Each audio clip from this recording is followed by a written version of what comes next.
आकाशवाणी भोपाल से प्रस्तुत है प्रादेशिक समाचार।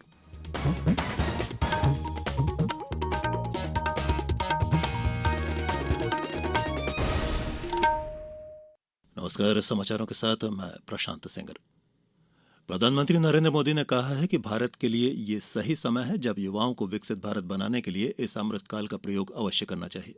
विकसित भारत 2047 युवाओं की आवाज कार्यक्रम का आज वीडियो कॉन्फ्रेंस के माध्यम से शुभारंभ करते हुए श्री मोदी ने कहा कि भारत के इतिहास में यही वो अवधि है जब देश एक बड़ी छलांग लगाने जा रहा है। उन्होंने युवाओं से एक विकसित भारत बनाने की दिशा में काम करने का आग्रह किया।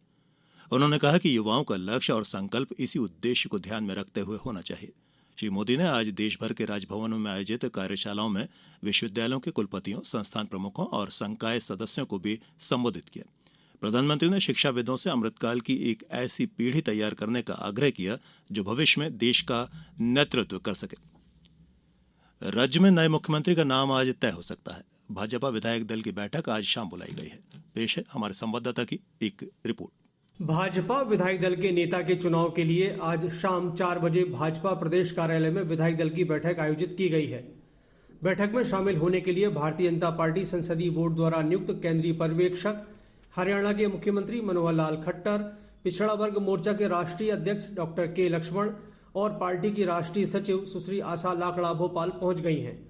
प्रदेश भाजपा कार्यालय में भी पार्टी के वरिष्ठ नेताओं के बीच बैठक चल रही है। वहीं नवनिर्वाचित विधायकों का पंजीयन भी शुरू हो गया है। मध्य प्रदेश में भाजपा ने 230 सदस्यीय विधानसभा में 163 सीटें जीती हैं। संजीव शर्मा, आकाशवाणी समाचार, भोपाल। सर्वोच्च न्यायालय ने संविधान के अनुच्छेद 370 को निरस्त करने का केंद्र सरकार का फैसला बरकरार रखा है। इस अनुच्छेद के तहत पूर्ववर्ती जम्मू कश्मीर राज्य को विशेष दर्जा दिया गया था।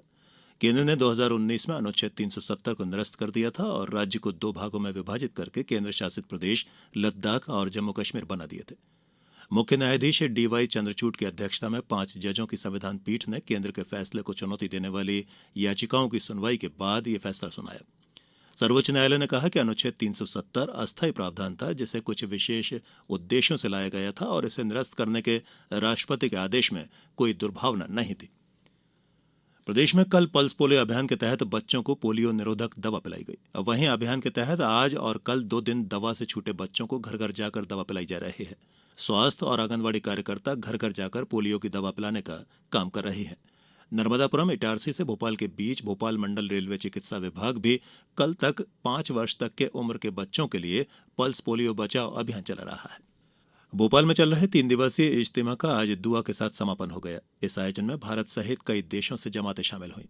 समापन दिवस पर आज जमातियों को बस स्टैंड और रेलवे स्टेशन तक पहुंचाने के लिए विशेष व्यवस्थाएं की गई हैं और करीब 100 बसें इस काम में लगी हुई हैं। केंद्रीय युवा कार्य और खेल मंत्री अनुराग सिंह ठाकुर ने आज नई दिल्ली में खेलो इंडिया पैरा गेम्स का उद्घाटन किया। ये खेल पहली बार आयोजित किए जा रहे हैं। 8 दिन के इस आयोजन में 32 राज्यों और केंद्र शासित प्रदेशों सहित सेना खेल नियंत्रण बोर्ड के 1400 से अधिक खिलाड़ी भाग लेंगे। पैरा एथलीट निशानेबाजी, तीरंदाजी, athletics, football, badminton, table tennis और भारोत्तोलन जैसी 7 स्पर्धाओं में भाग लेंगे। इन खेलों का उद्देश्य पैरा एथलीटों को पैरा खेलों में कैरियर बनाने और कौशल दिखाने का अवसर उपलब्ध कराना है। और अब इस बुलेटिन के कुछ समाचार संक्षिप्त में। आगरमालवा जिले में कृषि विभाग के मैदानी अमले द्वारा रबी फसलों को लेकर किसानों को आवश्यक सलाह दी जा रही है। सतना में आज आयोजित समय सीमा प्रकरणों की बैठक में जिला पंचायत सीईओ ने विकसित भारत संकल्प यात्रा की तैयारियों की समीक्षा की। और बैतूल जिले में पर्यावरण विषय को लेकर व्यवहारिक जीवन से जोड़ने के लिए विद्या भारती अखिल भारतीय शिक्षा संस्थान ने एक पृथक सेल का प्रारंभ किया है। इसके माध्यम से विद्यार्थियों, अभिभावकों और समाज के अन्य लोगों में पर्यावरण के प्रति जागरूकता पैदा करना है। इस बुलेटिन में इतना ही। आज्ञा दीजिए। नमस्कार।